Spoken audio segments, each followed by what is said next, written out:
સફળતા નથી, પણ હું ઘણાની શિખામણ છું.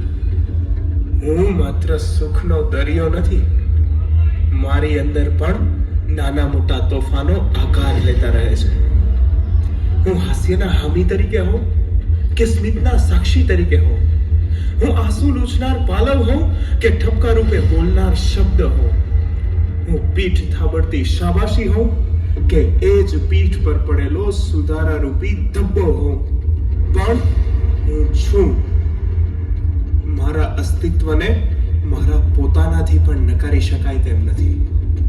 મેં અખિલ બ્રહ્માંડની સામે એક પ્રશ્ન તરતો મૂક્યો કે હું કોણ છું? તો અખિલ બ્રહ્માંડમાં ઘૂમતા પરમનાદે કહ્યું, તત ત્વમ અસી. આ જવાબ મળતાની સાથે જ એક નવા પ્રશ્નએ આકાર લીધો કે યુ આર ધેટ. તો આ ધેટ એટલે કોણ? મેં ફરી એકવાર બ્રહ્માંડના કણને પૂછ્યું અને મને જવાબ મળ્યો. હું કોણ? હું એટલે હરિવંદના.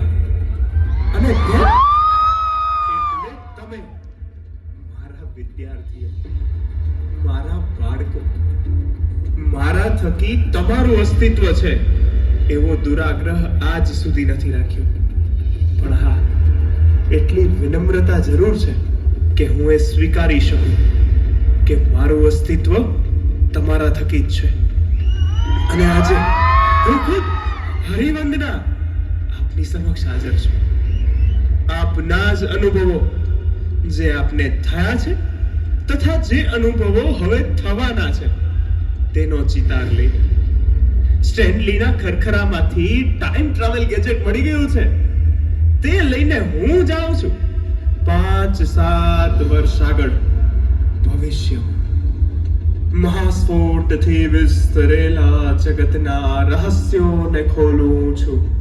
પડદો હટાવો.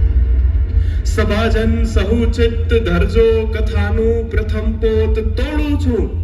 પડદો હટાવો. તખત પર અજે કંઈ ઉપસે તે સર્વે હજી માત્ર નેપથ્યથી નીકળ્યું છે. અગમ કોઈ સ્રોતે અકળ લોક નીતે સીમાને વળોટું છું. પડદો હટાવો.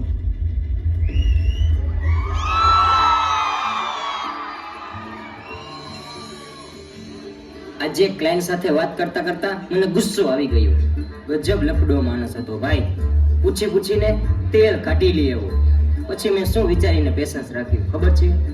એમ સમજ્યો એસ કે ઘરે તો આનાથી વધુ લોહી પીવે છે, હે ને? ના, હવે ચાપલી. મને વિચાર આવ્યો કે કોલેજમાં એડમિશન લેતી વખતે ઇન્ક્વાયરીના બહાને મેં પણ સાહેબનો કેવો જીવ ખાધેલો. ત્યારે મને સમજાયું કે ભાઈ, ત્યારે આપણે ક્લાયન્ટ હતા. આપણા એટલા પ્રશ્નોનો જવાબ ત્યાં બેઠેલા સ્ટાફે કેવા હસતા હસતા આપેલા.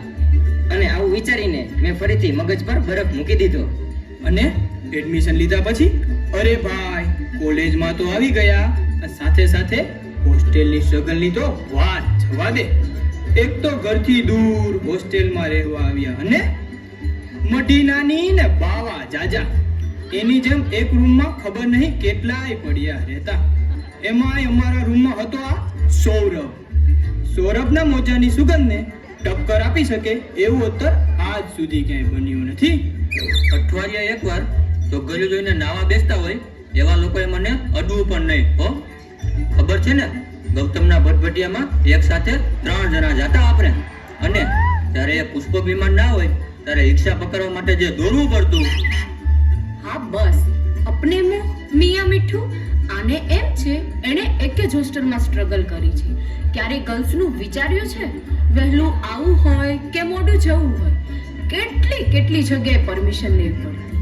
હોસ્ટેલમાં વોર્ડનને પૂછ્યું, ઘરે ફોન કરો, કોલેજેથી પણ બધે ફોન થાય, અને પછી છેક છૂટ મળે. તમારી જેમ છીટ ડમડમ કરીને ગમે ત્યાં નીકળી જવું એવું ના હોય. કંઈ એમ ના નીકળી જવાનું હોય. અમારા અપડાઉન વાળા ભાઈઓને પૂછો, ગર્લફ્રેન્ડની જેમ બસની રાહ જોઈ છે. હા, ક્યારેક બેમાંથી એકઈ ના આવે એ અલગ વાત છે. મને તો મારા પપ્પાએ કીધું હતું કે 12માં 80% લઈ આવીશ તો બાઇક લઈ દઈશ. 40% કેમ આવ્યા એ મારું મન જાણે છે. આવા ભવ્ય પરિણામ પછી બાપાએ હતી સાયકલે લઈ લીધી. અમારે કઈ તમારી જેમ ફ્રી ટ્રાન્સપોર્ટેશનની સગવડ ન હતી કે આ કોલેજની બસમાં બેઠા અને આ કાનમાં ભૂંગળા ચડાવ્યા. વહેલા મોડું થાય તો ફોન તો અમારી ઘરે પણ થતો હો. એટલી વાર અમે બાઇકમાં ખોટા પંચર પાડ્યા કે એકવાર સાચે પંચર પડ્યું તોય કોઈ ના માન્યા, તરત ઘરે ફોન. અને પાછા આપણા બધા પ્રોફેસર પણ કેવા ડિટેક્ટિવ હતા. મેં કેટલી વાર મારા અલગ અલગ મિત્રોને મારા બાપા બનાવીને વાત કરવાની ટ્રાય કરી, પણ તેઓ દર વખતે પકડી પાડતા. શેરલોક હોમ્સને ટક્કર મારે એવા હતા બધા. આપણા ગુરુજનો કેવા હતા તેના પર તો અલગથી એક બુક લખી શકાય, પણ તેઓ ભણાવતાય સારું અને સારી સારી ઇવેન્ટ પણ કરતા. શરૂઆતમાં હોમ સિકનેસ ફીલ થતી હતી, પણ આગળ જતા ત્યાં જ એક પરિવાર બની ગયો હતો, જેને આગળ જતા ક્યારેય ઘરની કમી ના વર્તાવા દીધી. ગણપતિ હોય કે શિવરાત્રી, દિવાળી હોય કે નવરાત્રી, ત્યાં કોલેજમાં એવું સેલિબ્રેશન કર્યું છે આપણે કે વાત જવા દો. આ ઉજવણી કરતા કરતા એક પછી એક મિત્રો બનતા ગયા અને આખી ફોજ થઈ ગઈ.